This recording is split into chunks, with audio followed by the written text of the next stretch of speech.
नाज़रीन, आज TV today के स्पेशल प्रोग्राम ईद उल अज़हा पर जो हम कर रहे हैं उस सिलसिले में हमने आज सोचा कि ईद के पहले दिन किस अहम शख्सियत से मुलाकात की जाए। फिर अज़हर सदीक़ साहब का नाम सब ने मुत्तफ़िक़ा तौर पर मंजूर किया, बल्कि उनसे रिक्वेस्ट की कि आज हमने आपके घर में आना है। उन्होंने कहा कि हमारे घर में तो आना जाना बहुत होता है, मेहमान होते हैं, लेकिन हमने भी कहा कि पाकिस्तानी अवाम को एक ऐसे माहिर कानून मुहिब वतन इंसान से जो एक सच्चा पाकिस्तानी है, उनके घर के हालात और उनसे बातें जो उन्होंने जद्दोजहद की है, इस वक्त नाम पैदा किया है, उनके घर जाया जाए और फिर बातें की जाएँ और अवाम को बताया जाए कि एक ऐसे अच्छे इंसान से आज हमारी मुलाकात हो रही है और हम चाहते हैं कि आप उसमें शिरकत करें। तो अज़हर सदीक़ साहब इस वक्त हमारे पास ही मौजूद हैं। सर अस्सलाम वालेकुम। जी वालेकुम सलाम इकबाल शाह साहब। बहुत शुक्रिया। एक तो यह है कि ईद वाले दिन आपका आना, आपने ईद वाले दिन ही पकड़ लिया। ईद वाले दिन मैं मिलता नहीं ज़्यादातर लोगों से, लेकिन आपसे इनकार नहीं है। कोई 2-3 और दोस्तों ने कहा था चैनल्स के हवाले से, मैं क्या आजकल टाइम ज़रा कम है, कोई यही एक टाइम होता है जब ईदों पे ज़रा घर वालों के साथ बैठना होता है। तो आपसे तो घर वाले ताल्लुक़ ही आपसे घर वाला और मैं दावा भी भाइयों कर की सकता तरह हूँ और मुझे ये सच्ची बात है, इस बात पर फ़ख्र भी है कि बाकी चैनल जो मर्जी हों, बड़े बड़े चैनल हों, हम तो आप हमसे मोहब्बत करते हैं और बड़ा पुराना याद अल्लाह है। और कैसे हैं आप? शुक्र मनाई जा रही है। शुक्र। अच्छा, आगाज़ करते हैं, क्योंकि ये जो कुछ सवालात तो ऐसे होते हैं जो मखसूस सवालात होते हैं कि अल्लाह का फ़ज़ल है कि शुक्र है कि आपके बच्चों के साथ अपनी ईद मना रहे हैं, ये भी बड़ी ब्लेसिंग है। अब पिछली ईद जो है ना, वो मैं बच्चों के साथ नहीं मना सका। ये रिकॉर्ड की बात है कि मैं जो पिछली ईद थी मैं यूके था और वो तो फॉर सम रीज़न यूके में थे। ये एक्चुअली देखे ना, ये वाली एक्चुअली ईद देखे, ये ईद याद रखने वाली है, क्योंकि आज तक कभी ऐसा नहीं हुआ कि मैं कोई ईद बच्चों के बगैर गुजारूं। कई दफ़ा ऐसा हुआ है कि ईद मुल्क से बाहर भी जाना पड़ा है। दुबई में अगर मेरा हाल हो गई है, या नॉर्दर्न एरियाज़ में किसी जगह वापस ज़रूर आए आप? वापस यानी बच्चों के साथ। अगर मैं बाहर भी हूँ, यानी दुबई में थे तो बच्चे साथ थे, तो वो यानी ईद बच्चों के साथ ही थी। पिछली ईद जो है ना, वो तारीख़ में लिखी रहेगी, वो नक्श हो गई है। जिन लोगों का कसूर था, मेरा रब पूछे उन्हें, मैंने क्या कहना है। लेकिन बस इसमें एक सबक भी है सर, अल्लाह की, मैं समझता हूँ अल्लाह का शुक्र भी बंदा अदा करता है कि जब हम आराम से रूटीन वाइज मना रहे होते हैं तो हमें एहसास नहीं होता। एहसास तब होता है जब कोई मसला बनता है, तो फिर हम नहीं मना सकते, हमारे बस में नहीं होता। ये हकीकत है, ये बात आपकी सही है इकबाल शाह साहब, इसमें तो कोई शक नहीं है। लेकिन मैं जो समझ में ना, हमारे यहाँ त्यौहार और ईदैन है, ये बच्चों के साथ और फैमिली के साथ ही है। दोस्त अहबाब भी साथ हैं, तो और मैं तो बहरहाल उसको बड़ी कमी महसूस करता हूँ। और ये वाली ईद इसीलिए एक्सक्लूसिव रखी थी क्योंकि मैंने किसी दोस्त को नहीं कहा। बड़े दोस्त कहते रहे, मैं कहा यार मैं वैसे ही अवेलेबल हूँ, ज़रा मिल लेंगे, ईद के बाद रख लेंगे, कोई मिलन पार्टी रख लेंगे कि हम इस तरह इकट्ठे हो जाएंगे। अच्छा, आपका जो यानी जर्नी ऑफ सक्सेस है वो तो ज़ाहिर है कि बड़ा शानदार है। और ज़रा शुरू में स्टार्ट में वही पुराने सवाल जी हुक्म करें। बच्चे थे आप, हाँ, अपने वालिदैन के साथ होते थे, हाँ, वो कुछ शेयर करें, वो कोई ईदें, कोई बड़ी खुशी वाली ईदें। देखिए इकबाल शाह साहब, I belong to a mediocre family जी। आज अल्लाह ताला का शुक्र है, नाम दे दिया, शोहरत दे दी, तो हम तो उस फैमिली से ताल्लुक़ हैं। अब तो कुर्बानी भी साफ़ सी बात है, कसाई आता है वो आके करता है, वरना हमें तो याद है कि हम कुर्बानी भी ख़ुद किया करते थे। खाल भी उतारनी है, तकबीर भी पढ़नी है, ज़िबा भी करना है और बाकायदा गोश्त को समेटना भी है, और फिर यही नहीं है फिर तकसीम भी करना है। तो वालिदैन ने जो तरबियत है ना, वो तरबियत ऐसी की है, यानी शहनशाहों की तरह से भी, बादशाहों की तरफ पे भी, मगर दूसरी तरफ ये है कि ज़िंदगी का मोड़ पे कोई पता नहीं, कोई तकलीफ़ आ जाती है तो महसूस ना हो। मुझे अच्छी तरह याद है, जूते पॉलिश करना, कपड़े इस्त्री करना, ये सारी आदत ख़ुद डाली। लेकिन मैं ज़रा नखरेला था, मेरी वालदा ने मुझे चौड़ बहुत किया हुआ था, और उसका एडवांटेज ये था। आप लाडले, कैसे आप लाडले थे? हाँ, मैं लाडला था, और इस वजह से वो अब तो इस दुनिया में नहीं, अल्लाह ताला मग़फ़िरत करे उनकी, कड़वा कड़वा जन्नत नसीब करे। तो वो जब तरबियत कुछ इस तर्ज की है कि उन्होंने ज़िंदगी में जीना सिखाया, मेहमान नवाजी कूट कूट कर भरी उनमें, और कोशिश उनकी यही होती नहीं, आप बचपन में जब बकरा या लेते थे, ज़ाहिर है एक आधा बकरा उस वक्त लेते थे लोग, सुन्नत इब्राहिमिया, तो उसके गले में फूल शूल डाल के, चांदनी डाल के आप खुद भी कभी महल्ले में घुमाते थे। वो बड़ा अपना कई दफ़ा हम क्रिकेट खेलते थे, क्रिकेट का शौकीन होता था। हमें याद है हमने लेना छतरा, मेरे दादा को ज़रा छतरा पसंद था, वो छतरा लेना, हमने उसको मेहंदी लगानी, गुब्बारे बांधने। फिर हमारे करीब हज़रत माधो लाल हुसैन पे, जो कि पुराना जो मेरा एरिया है वो शालामार टाउन सुल्तान महमूद रोड पे है, और तो वहाँ क्या होना कि हमने बाकायदा उनको ईद से एक दिन पहले जब कुर्बानी देनी है उससे पहले लेके जाना माधो लाल हुसैन, हम उसको अपनी ज़ुबान में सलाम कराना कहते थे। तो वहाँ से होके आना, फिर उसका देखिए उसका चारे का इंतज़ाम करना, उसको नहलाना धुलाना, उसकी सफाई का ख्याल रखना, उसके नाज नखरे बर्दाश्त करने, यानी वो तरबियत ऐसे की कि उस जानवर से अपनाइयत रहे आपकी।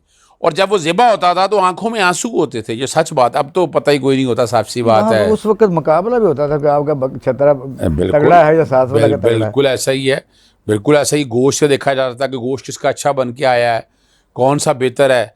तो जानवर के साथ ये चीज़ें भी देखनी पड़ती थी। अब तो चीज़ें बहुत अब मॉडर्नाइजेशन की तरफ चले गए हैं। मुझे याद है यूके में अब वो यानी ठीक है, कुर्बानी का अपना एक कॉन्सेप्ट है कि आप अपने हिस्से का पैसे दे देते हैं, कुर्बानी कहीं और हो जाती है, आपको पता नहीं है, वो आपका हिस्सा भी आ जाता है, आप अपने तौर पर सुन्नत भी कर लेते हैं। लेकिन मैं ये आज भी समझता हूँ कि नहीं, जानवर खुद लेके आना, उसे चाहे एक दिन के लिए पास रखें, 2 दिन के लिए पास रखें, उससे उनसियत हो आपकी, आपने अपनी जान से ज़्यादा अजीज़ को कुर्बान करना होता है। तो वो तो आप एक ढकोसला ही, मैं ढकोसला का लफ्ज़ तो नहीं कई कहूँगा। लोग तो टेलीफोन पर अपने कई बड़े बड़े फैक्ट्रियों के यानी कहते हैं 10 बकरे हलाल कर दो, 2 ऊँट कर दो, जाते भी नहीं। ये रौनियत है आजकल ऐसे ही है। मैं बताऊँ, ये रौनियत है, छुरी को हाथ में और नहीं लगाते। ये गरूर और तकब्बर की निशानी है कि वो साल में एक दफ़ा तो करना है आपने। अच्छा, कुछ यादगार खुशी वाली ईद, फिर हम देखेंगे उदास ईद। अब जो कि बात बड़ी ईद से है, छोटी ईद से भी बड़ी चीज़ें अटैच हैं, लेकिन बड़ी ईद से बातें बहुत सी अटैच हैं। ऐसा नहीं है कई मामलात में। अब एक दफ़ा याद है मुझे कि ना कुर्बानी वाला दिन था, तो खाल भी उतारनी थी, मूड नहीं था, तो बहाना बना लिया कि जनाब तबीयत ठीक नहीं है, लेट गए। दादा को पता लगा, दादा के हाथ में एक डंडा पकड़ा हुआ था, और कमरे में जब दाखिल हुआ हमने कहा यार ये अदर बचत नहीं है तुम्हारी कि तुमने कोशिश तो पूरी की है ड्रामा करने की। माँ पहले मौजूद थी, माँ को भी पता था, माँ लाड के लिए करीब आई, तो दादा कहने लगे इस मामले में पीछे हट जाओ, वालदा कहने लगे पीछे हट जाओ, ये आदत ख़राब नहीं होने देनी, यानी इस मामले से मैंने पीछे नहीं हटना। अगर ये बीमार भी है, इसको 104 बुखार भी है, ये काम करेगा, साल में एक दफ़ा करना है। अच्छा, क्या हम ये मकासद है, ये जनरल सी बात है कि मुस्लिम मुआशरा या सुन्नत इब्राहिमी अदा करते हैं, कुर्बानी का उसमें खास उस है ही सबक जिसको हमने इनहेरिट किया, अब कैसे जान से करीब चीज़ को। क्या दूसरे शोबों में भी ये तरबियत का असर मुसलमानों में हम देखिए असूली तौर पर तो देखिए, अगर देखा जाए इस्लाम जो है ना ज़ाब्ता हयात है मुकम्मल। ये सार कुर्बानी देखे ना, हर कॉन्सेप्ट पे देखे ना, हमसायों के हकूक़, वालिदैन के हकूक़, मियाँ के हकूक़, बीवी के हकूक़, बच्चों के हकूक़, आप जानवरों के हकूक़, आप ज़रा गौर तो करें इन सब चीज़ों को ना। तो यहाँ वो पूरा लाइफ स्टाइल एक दिया, रोज़े रखने हैं, फिर आपने इबादत किस तरह करनी है, आपने ज़िंदगी का एक पूरा लाया अमल, सारा एक एक डायरेक्शन, उठना कैसे है, बैठना कैसे है, पानी कैसे पीना है, आपने मस्जिद कैसे जाना है, आपने वॉशरूम कैसे जाना है। तो ये एक लाइफ का एक पूरा स्टाइल जो है ना, वो ये हमारे दीन ने दिया है। हम अलग बात है, हम दीन से दूर हो गए हैं, वो एक अलग बात है। अच्छा, अब जब आप प्रैक्टिकल लाइफ में आए और आपने सक्सेस के मतलब बताएं, क्योंकि पूरी दुनिया यानी ख़ास तौर पर पाकिस्तान तो ख़ास तौर पर देख रहा है कि अज़हर सिद्दीक का जो बैकग्राउंड है वो आम सा बैकग्राउंड है। मैंने आपके वाला साहब को मिला हुआ हूँ, तो जद्दोजहद का, फिर आपका ये स्टेटस, ये थोड़ी सी स्टोरी शेयर करें आवाम के साथ। अच्छा, अज़हर सिद्दीक जो है ना, ये जद्दोजहद की एक निशानी है, और उसने पूरी ज़िंदगी जो है ना मेहनत की। आज भी मैं 24 में से 20 घंटे में काम करने वाला आदमी हूँ, यानी मैं इसमें आर महसूस नहीं करता। असल जो तरबियत है ना वो वालिदैन का बहुत असर है। वालिद साहब ने बड़ी मेहनत से मैंने पढ़ाई से भागने की कोशिश की, उन्होंने भागने नहीं दिया। वालिदा साहबा ने अपना पेट काट के, ये कहूँ वाजबी सी लाइफ थी, मीडियोकर फैमिली थी, 7 बहन भाई थे, तो सबका गुजारा था। लेकिन देखिए उन्होंने कभी माथे पे बल तक नहीं देखे हम लोगों ने। और मैं कुछ ज़िंदगी के ऐसे वाक़े हैं जिसने ज़िंदगी का लाइफ स्टाइल बदला और जो मुतय्यन कर दिया लाइफ का। मुझे याद है अच्छी तरह से, आपको पता लॉरी हैं, पतंगबाज के, आप भी बड़े शौकीन हैं। हाँ, मैं बड़ी पतंगबाजी की, बल्कि मियाँ नवाज शरीफ खुद पतंगबाजी करते रहे, शहबाज शरीफ करते रहे। और लक्कड़ की सीढ़ियाँ जो बांस की होती हैं उनको चढ़ के ऊपर भी बांध कर, ये तो अलमिया हो गया कि वो कई दफ़ा एक आध दफ़ा तो मैं सीढ़ी से गिरा भी, मुझे अच्छी तरह याद है। फिर वो हमारे दौर के अंदर, अब तो आगे वो ईदों पर खास तौर पर त्योहारों पर, यस ऑफ कोर्स, अब तो दाती डोर वगैरह आ गई ना। तो उस वक्त क्या होता था कि मोटरसाइकिल की ब्रेक की तारें निकाल के वो उड़ाना, और वो अपना गुड्डी चमोड़नी होती थी, हमने इस तरह पकड़ना होता था, ऐसे थोड़ा होता था। मैं जो आपने जो बात पूछी है जो आम आदमी के लिए, वो ये है कि देखिए लाइफ में कुछ चीज़ें ऐसी हैं जो वालिदैन सिखा जाते हैं। इन अल्लाह यब से तो रिज़्क़ कुली में, वो जिसे देता है बेहिसाब देता है। रिज़्क़ के पीछे भागते हैं, कहते हैं ये रब का काम है। व तुइज़्ज़ु मन तशा व तुज़िल्लु मन तशा बियदिकल खैर, इज़्ज़त और ज़िल्लत रब के हाथ में। और तीसरा सबक जो साथ दिया कि जो दिन कब्र में है वो बाहर नहीं, मौत का वक़्त, और जो रात कब्र में है वो बाहर नहीं, और मौत का एक वक्त मुकर्रर है, दुनिया में आना जाना, ये वालिदैन की तरबियत है ना, यानी। और लेकिन हमें हमारी दीन ने फिर इस बात को सामने रखा। जो लाइफ का टर्निंग पॉइंट है वो मैट्रिक है। 83 में हम अपने आबाई घर से, दादा के साथ घर था हमारा, उसमें एक कमरा हमारे पास था। ये ड्राइंग रूम बड़ा है, उस कमरे से आप, इसी में वॉशरूम होता था, बैठक वगैरह उसी में हम सारे 7 बहन भाई थे, उसी में चारपाई बिछी हैं, उसी में हमको नीचे सो रहा है, हम सब उसी में सोते थे। और लाइफस्टाइल। अच्छा, आप तो ये चीज़ छुपाते नहीं हैं, अक्सर लोग छुपाते तो हैं। जब वो कामयाब हो जाते हैं, पैसा आ जाता है, फिर वो बड़े बड़े मकानों या बड़ी बड़ी गाड़ियों में, ये जो सेटअप आप बड़े सीनियर तरीन वकला जिनकी माहाना आमदनी करोड़ों रुपया है, एक एक केस के लेते हैं, इनके दरमियान शुरू में किस तरह आप एंटर हुए? क्योंकि ये तो मैंने आपका कम्युनिटी देखी है, इनके अंदर से वो जेलसी नहीं जाती। वो ऐसा ही है, ऐसा ही। देखिए, यहाँ मैं उस तक आने से पहले मैं एक बात बता दूं कि जिसकी वजह से फिर मेरी रब ने इज़्ज़त दी मुझे। 83 में शिफ्ट हुए अंगूरी बाग स्कीम में, 5 महले का घर था, वालिद ने बड़ी मेहनत से बनाया।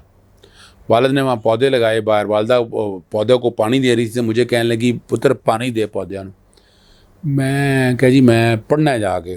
84 मार्च में मैट्रिक के पेपर देने थे, तो मैं, माँ ने कहा चल पुत्र चल शाबाश जाके पढ़। मैं वहाँ से निकला, छत पे चला गया। अब दिसंबर के बाद आपको पता है बसंत आ गई है, तो मैं छत पे गया हूँ, तो ना ऐनक लग गई है ना, तो नज़र इतनी तेज़ सी, 1 किलो 1.5 किलोमीटर दूर देख लेते थे, और हवा के रुख से मुतय्यन कर लेते कि कहाँ आनी है। और बहुत बड़ा गुड़ा, 2 तावे या 3 तावे का गुड़ा जो है मैंने देखा, येलो कलर की लाइन, आज भी मुझे याद है, ग्रीन और येलो कलर की लाइन और ब्लैक स्टेप्स थी उसके अंदर, मुझे आज भी वो याद है, जो कि ज़िंदगी के साथ एक वाक़या ऐसा जुड़ा है जो बार बार मैं दोहराता हूँ। और एक्सीज इतने ज़बरदस्त, 5 मिनट में मैं नीचे आया, जिस जगह मैं आया वहीं पर डोर आ गई। तो आपको इतना कैलकुलेटेड था? इतना कैलकुलेटेड था, मैंने वो उतारा। उन दिनों आपको पता है 12 चेन डोर आया करती थी, एक ही होती थी, और नई 5 रीच आई थी, 5 रीच नहीं, वो 5 रीच थी नई, और वो अब हरे के पास तो थी होती नहीं थी, तो 5 रीच 12 चेन को बड़ी आसानी से काट देती थी। तो मैं बड़ा खुश। तो वालिदा साहबा ने जब मुझसे पूछा कि पुत्र क्यों खुश हाँ, क्यों है? मैं कह जी यह गुड्डी आई है, डोर फड़ी आज राती में थोड़ा अड़ान देना, मैं तैयारी तो करनी है, पर मलज गुड्डी को निकलने की पुत्र पहला तो 10 है तेरी है। मैं कह जी और की है लुटी शाखदादी। कहने लगे पुत्र तेरी नहीं। मैं क्या, किस तरह माँ? कहने लगे तेरी हो जो तू खुद कमाएगा, तेरा प्यो देगा, तेरा दादा देगा, या मैं तेनों दे देती, वो तेरी है। अच्छा सुना जब आप वकालत करने के लिए जाते थे फिरोज वाले गाल में जाते थे?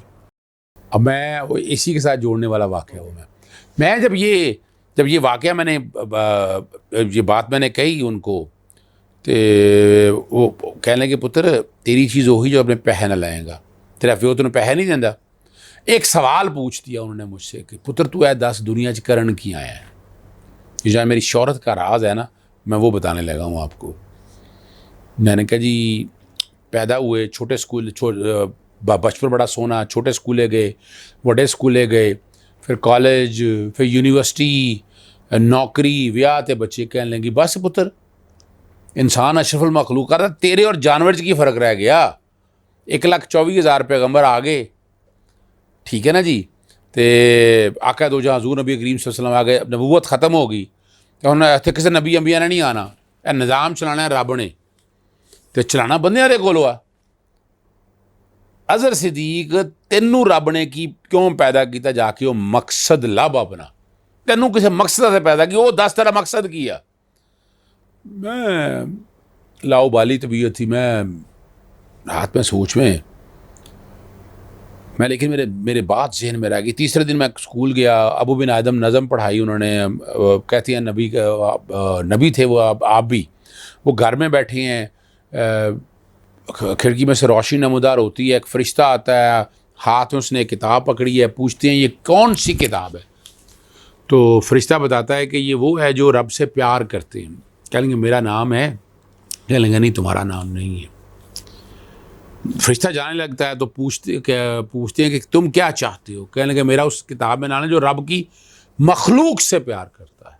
अगले दिन आता है अबू बिन आदम तशरीफ़ लाते हैं, और फ़रिश्ता आता है, अबू बिन आदम वहीं बैठे हैं, हाथ में किताब है, फ़रिश्ते को पूछते ये कौन सी किताब, कहने लगे ये वो किताब है जिनसे रब प्यार करता है। कहने लगे इसमें मेरा तो नाम नहीं होगा। अबू बिन आदम कहने लगे रुको भाई, सबसे ऊपर तुम्हारा नाम है। और वो लफ्ज़ मुझे याद आज भी, God love those who love their human being. वो रात ये फिर आपने जो जुडिशल एक्टिविज्म बनाई महरूम लोगों के लिए, तो यही था ना, यही तो ख्वाब था। यानी मेरे वाले साहब चाहते थे मैं आर्मी में चले जाऊं, मैं नहीं चाहता था। ISSB की तैयारी मुझे कराई, ISSB में गया भी, मैं क्लियर भी कर लिया, लेकिन मैं नहीं गया। फिर मुझे ग्रेजुएशन के बाद महकमा मौसमियात में कहने लगे, वहाँ मुझे टाइप राइटिंग सिखाई उन्होंने।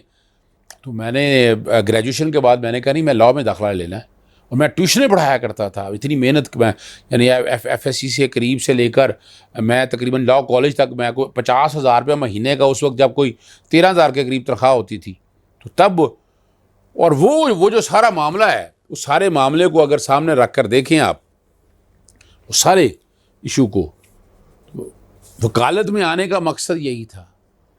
और जब तो आप काफ़ी हद तक इसमें सेटिस्फाइड हैं? मैं देखिए 80% काम है, आपको पता है इकबाल शाह साहब, 80% काम मैं मुफ्त करता हूँ, पैसे मैं करोड़ों रुपये फीस मैं भी लेता हूँ, इसमें कोई शक नहीं है, लेकिन वो चंद केस हैं जो मेरे क्लाइंट के केस हैं, उनसे मैं लेता हूँ। वरना आपने अपनी गुफ्तगू में तकरीबन वालिद साहब का तो नाम ही लिया, काफ़ी लिया, लेकिन वालदा का नाम 33% इस गुफ्तगू में आया है।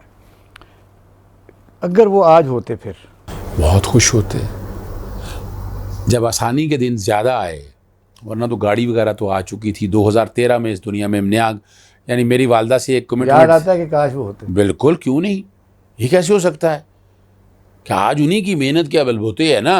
यानी मैंने कहीं जब अपना टांग टूट गई थी आखिरी दिनों में ऊपर से, तो बड़ी दिक्कत थी, व्हील चेयर पर, मैं उन्हें व्हील चेयर में लेके घुमाने ले जाया करता था ना, स्कर्दू तक मैं लेके गया हूँ, मरी में मैं कई दफ़ा गया हूँ, तो मैं लेके जाया करता था, और उन्हें स्कर्दू बहुत पसंद था, मुझे कहा करती थी मुझे साथ लेके जाया करो।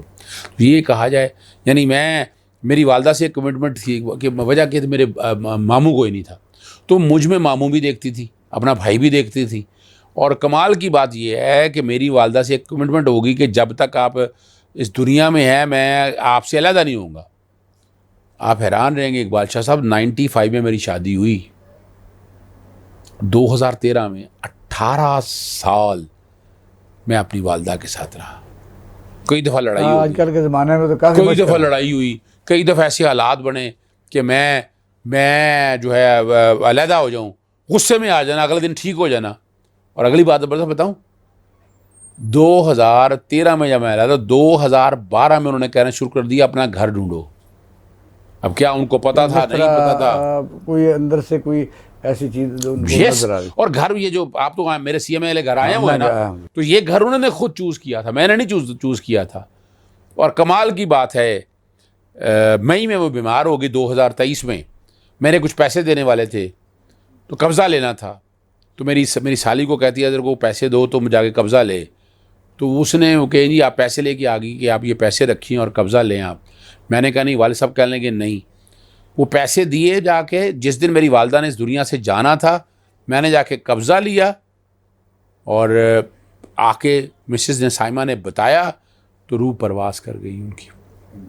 और वो कमिटमेंट क्या थी कि ज़िंदगी में अलहदा नहीं होना। तो नहीं हो गया, मैं आप नहीं हुआ। कामयाब रहे। मैं जून 2013 में फिर वहाँ शिफ्ट हुआ। 40वीं के बाद मैं आ गया था अपने उस घर में। तकरीबन वो सिस्टम के तहत ही काम चल रहा था, जब मुकम्मल हो गया तो दुनिया चले गए। बिल्कुल ऐसा ही।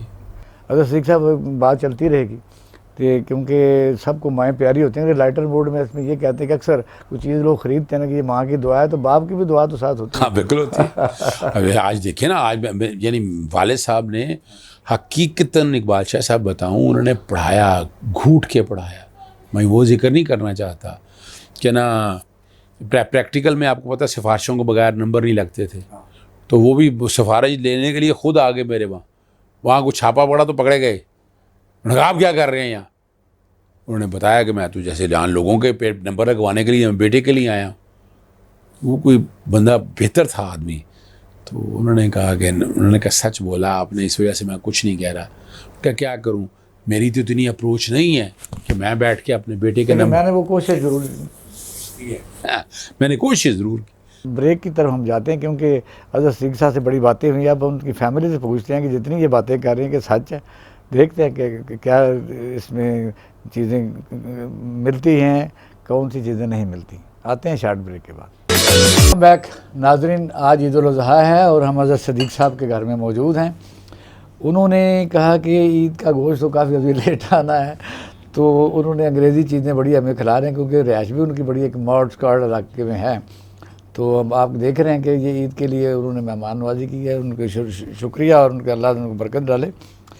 तो हज़रत सिद्दीक़ साहब, आपको वैसे खाने में क्या पसंद है? क्योंकि ये तो ईद से पहले ही सुबह आप अच्छा ना इकबाल शाह साहब लाहौरी हैं जी, पक्की गल है। और छुट्टी वाले दिन या संडे वाले दिन लाहौरी नाश्ता होता है। पाए, मग्ज़, मुर्ग चने, निहारी, देसी मुर्ग, हलवा, एक नॉर्मल रूटीन है। और मेरा तो संडे वाला दिन नाश्ता जो है ना वो पूरी दुनिया में मशहूर है। लोग आते हैं, नहीं हम भी शामिल हुए। हाँ, तो वो चलता है। बाकी मुझे देसी खाने ज़्यादा पसंद है। यानी मुझे चेनें आती नहीं, मैकडोनल्ड मुझे नहीं पसंद, KFC मुझे नहीं पसंद। ये जितनी आइटम चेन है, एक वो सबवे है, वो ज़रा नेचर के करीब है तो वो ज़रा पसंद है। बाकी पिज़्ज़ा शीज़ा खा लिया, लेकिन चाइनीज़ मुझे अच्छा लगता है। नहीं आप तो अपने दफ्तर में भी घर से खाना मंगवा के मंगवा लेते हैं। वहाँ तो आपको पता है बावर्ची भी है, वहाँ भी बावर्ची, पूरा दफ्तर का खाना वहीं बनता है और वहीं सर्व होता है। ये हज़रत सिद्दीक़ साहब की बेटी हैं, बड़ी प्यारी। तो ईद में बेसिकली स्पेशल चाइल्ड। हाँ, तो ये आप ईद मना रहे हैं? अबू कैसे हैं? जी अच्छे हैं? बस तो आपको बड़ी बड़ी ईद मुबारक। वही बार। हाँ, तो ये आपने जो चीज़ें ये आपने पसंद सुना है कि ये तुम्हें बड़ी पसंद है चीज़ें खाने ईद वाले दिन? ये पसंद है ना आपको, खाते हो ना शौक से? हाँ, अब वो कैसे हैं? आपको ईद शीद वगैरह देते हैं, पैसे पूसे देते हैं, कपड़े ला के देते हैं, कपड़े सब कुछ देते हैं? चलो ठीक हो गया। ईद मुबारक कहानी दोस्तों। ईद मुबारक क्या दिया तुम्हारा यहाँ। मोहम्मद कमाल सुबानी साहब हमारे साथ जी, सदीक़ साहब के बेटे हैं, उनको भी हम ईद मुबारक कहते हैं। हाँ, बहुत बहुत शुक्रिया। और आपका पता चला कि सारा इंतज़ाम और आपने किया है, क्योंकि आपके अब्बू तो बहुत बिज़ी हैं और बिज़ी रहते हैं। और सच्ची बात है कि यू हैव गुड लक कि आपके अब्बू इस वक्त पाकिस्तान में बड़ी अहम शख्सियत हैं, इन पर फ़ख्र किया जा सकता है। तो इसलिए हमने कहा ईद वाले दिन आप के साथ थोड़ा वक्त गुजारा जाए, तो बहुत शुक्रिया आपका। अच्छा सर साहब, ये तो आपने बाकायदा बता भी दिया है कि भाई चीज़ें हैं, पूछना तो आपके घर वालों से, आपके सारे देखो कुछ लोग गए हुए हैं, आपको पता है कि मेहमान है, तो कुछ बच्चे घर में हैं। चल रही है ना वो, हाँ चल रहा है, लेकिन ये कि आप आपको पता है जब तक ना वो फैमिली नहीं आना है तो वो बहुत बड़ी गैदरिंग होती है, तो वो इसलिए फिर वो सारी चीज़ें साथ साथ चलती रहती हैं। बच्चे तो सारे प्यारे होते हैं, लेकिन कुछ के साथ होता है, मेरा भी ऐसा ही है कि हम सब बच्चों को कहते हैं कि सारे ही सब प्यार सबसे एक जैसा करते हैं, क्या एक जैसे ही करते हैं? अब क्या तकरीबन तकरीबन का लफ्ज़ कह दिया जाए, यानी ये कहा जाए। हाँ थोड़ी बहुत तो आपको पता है डंडी लगती है ज़रा, हाँ, लेकिन मैं कोशिश यही करता हूँ, मेरे लिए सारे बच्चे प्यारे हैं। बेटा है, बेटी है, ये ज़रा छोटी है, ये ज़रा लाड ज़्यादा ले जाती है, हाँ। इसके नखरे ज़्यादा हैं, यानी इसकी बातें बहुत माननी पड़ती हैं, नाजायज़ बातें भी माननी पड़ती हैं, इसने जो कह दिया है वो मानना पड़ता है। बाकी कोशिश यही है कि बच्चों में तफरीक कोई ना हो, बच्चे जो चाहते हैं। तो बच्चे आप कितने हैं? बच्चे मेरे माशाल्लाह 6 बच्चे हैं जी, 5 बेटियां हैं, बेटा एक आपने मिल लिया, ये सबसे छोटी है जी ज़ैनब फ़ातिमा।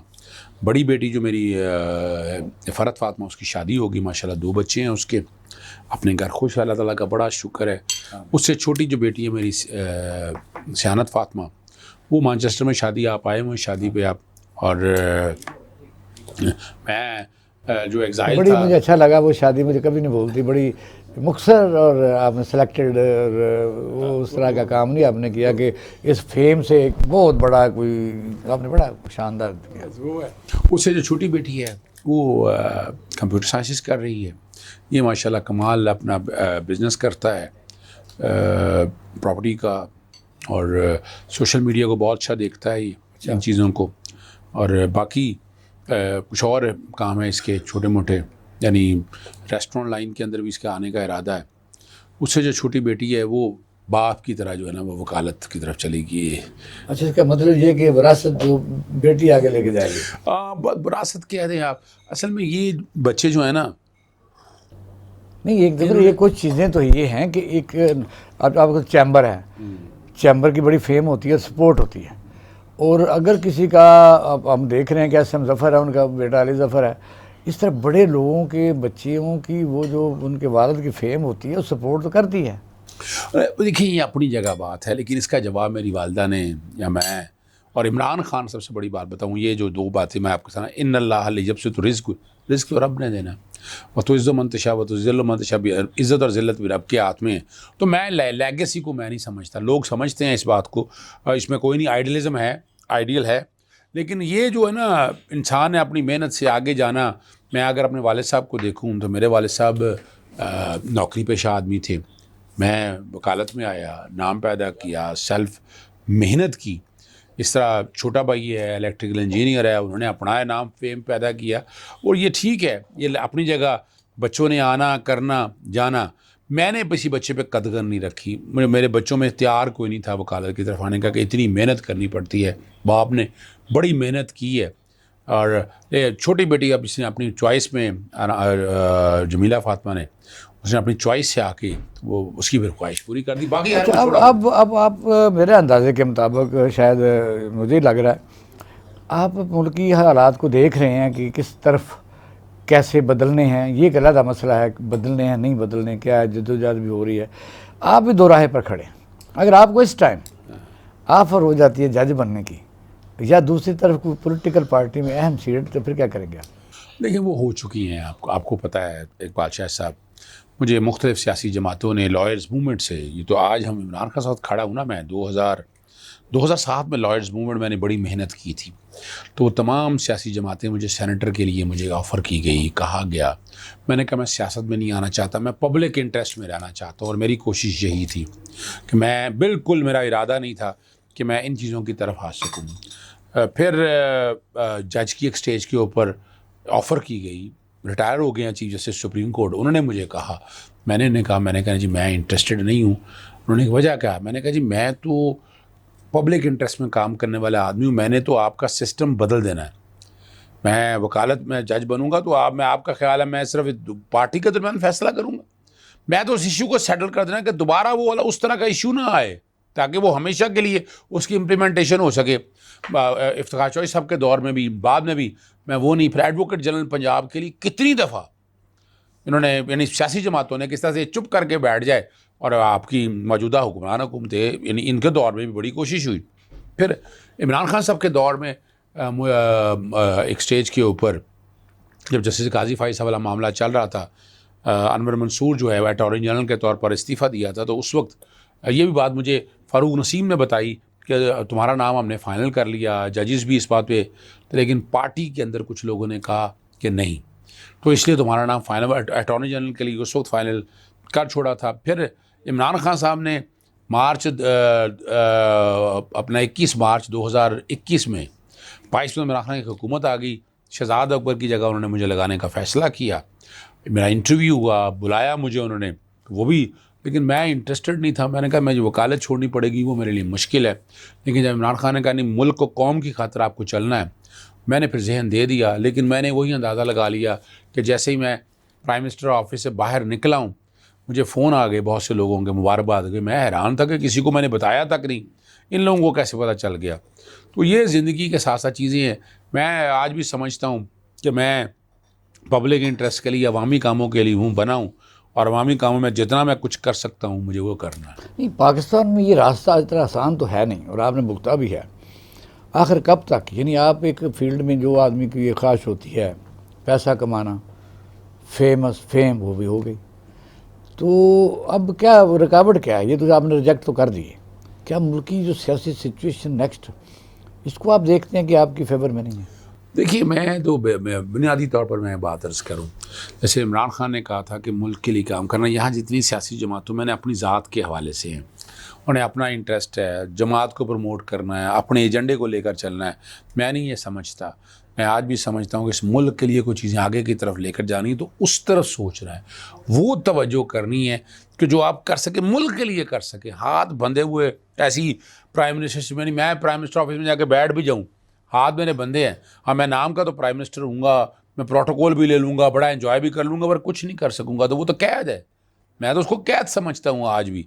हम जैसे तो आज़ाद पंछी रहने वाले आज़ाद पंछी इस मुल्क के लिए कुछ कर सकते हैं तो वो बिल्कुल जो उसमें आंखें बंद करके हम करें। अच्छा, अब ये ज़ाहिर है बेशक ईद है, लेकिन सियासी सवाल तो इसलिए भी आपसे बनता है कि इस वक्त मुल्क की जो सिचुएशन है वो तजियाकार भी आप के सामने हैं कि वो ख़ास एक लाइन ले लेते हैं। वहाँ इंटेलेक्चुअल डिसऑनेस्टी है, जिसको मैं सूडो इंटेलेक्चुअल भी कहता हूँ। यहाँ वो लोग भी हैं जो सिर्फ पैसे के लिए कौम को गुमराह भी कर रहे हैं, और नाम बड़े बड़े हैं, अपनी ज़िंदगियाँ ख़त्म कर दी पैसे के लिए, कौम को गुमराह कर ही दिया। इन लाइन में आगे कुछ आपको कोई इम्कानात नज़र आते हैं? देखिए, मैं जो देख रहा हूँ, मुझे तो अंधेरा नज़र आ रहा है इस मुल्क के अंदर। मैं मायूस नहीं, मायूसी गुनाह है। सियासी जमातें इमरान खान को देखना नहीं चाहती।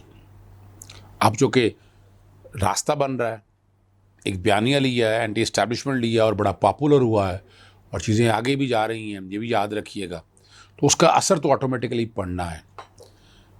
इस्टेब्लिशमेंट पीछे हटने के लिए तैयार नहीं, इमरान खान पीछे हटने के लिए तैयार नहीं। हुकूमत वक्त वो एक प्रॉक्सी है और वो कर कुछ नहीं सकते, किसी एक को पीछे हटना है। और मैं समझता हूँ वो तारीख़ी तौर के ऊपर अगर इस्टेब्लिशमेंट पीछे हटती है तो इस मुल्क के लिए बहुत बेहतर होगा। मुल्क आगे जाएगा, मुल्क पीछे नहीं जाएगा, याद रखिएगा, ये मैं बता दूँ आपको। और सियासी जमातों में मैंने 5 जून 2023 को मुल्क से जब बाहर था मैं, तो मैंने उस वक्त एक बात कही थी, मैंने बड़ी वजाहत के साथ एक बात कही थी कि इस मुल्क को मिसाके पाकिस्तान की ज़रूरत है। बादशाह साहब, कौन करेगा? बस यही तो बात है ना कि सियासी जाती हैं अगर इमरान खान को गिराने की बजाय, जब इमरान खान की government vote of no confidence से गिरा दी थी उसने, तो मैंने कहा था इलेक्शन करा दें। सुप्रीम कोर्ट भी एक स्टेज पे तैयार खड़ी थी। कुछ लोग कहते हैं कि ये बजट के बाद 2 कामों के इम्कानात हैं, असम्बली डिज़ाल्व के या एमरजेंसी के। देखिए, एमरजेंसी तो इस मुल्क का हल नहीं है, ये मैं बता दूं, और वो हालात नहीं है लड़ सकी, वो कोर्ट चैलेंज होगी कोर्ट में और वो सेट असाइड हो जाएगी। चलो आज इतने बेहतर है इसलिए कि हम नहीं, मैं इसकी बात बताया तो मार्शल लॉ लग नहीं सकता। वो जनरल परवेज़ मुशर्रफ के केस के बाद बहुत रास्ते बंद हो गए। हाँ, मैं इलेक्शन देख रहा हूँ। अच्छा, वो कैसे कि फॉर्म 45-47 इमरान खान गेम जीतने वाला है। मैंने जो पार्टी से सिंबल लेने का मैंने चैलेंज किया हुआ है, वो भी आपको पता है, नैब में तरामीम, हद के इज़्ज़त बिल, ये सारी जो चीज़ें मैं चैलेंज कर चुका हूँ, मैं सारा कुछ सामने ले आया हूँ और आने वाले दिनों में आप देखेंगे आप के हालात बेहतर कैसे होते हैं। जब फार्म 45-47 खुलना है ना, तो किसी ने बैकफुट पर नहीं जाना। इलेक्शन कमीशन की सुबकी होनी है, बाकी लोगों की सुबकी होनी हाल है। सिर्फ नेक्स्ट इलेक्शन, फिर वो क्या होगा, वो असेंबली में डिज़ोल्व कर देंगे और नए इलेक्शन की तरफ जाएंगे। यानी नज़र यही आ रहा है कि बजट के बाद असेंबली डिज़ॉल्व होंगी। मैं देख रहा हूँ सितंबर से नवंबर तक कटा दूँ। सूरज शेख, बहुत शुक्रिया आपका और आपकी फैमिली का और आपकी मेहमान नवाजी का, और आबाद रहिए, खुश रहिए, सलामत रहिए। तो टीवी टुडे की स्पेशल ट्रांसमिशन में आज के जो मेहमान थे वो अज़हर सिद्दीक़ साहब थे, मारूफ माहिर कानून और एक सच्चे पाकिस्तानी। तो नाज़रीन अपना ख्याल रखिएगा। पाकिस्तान जिंदाबाद।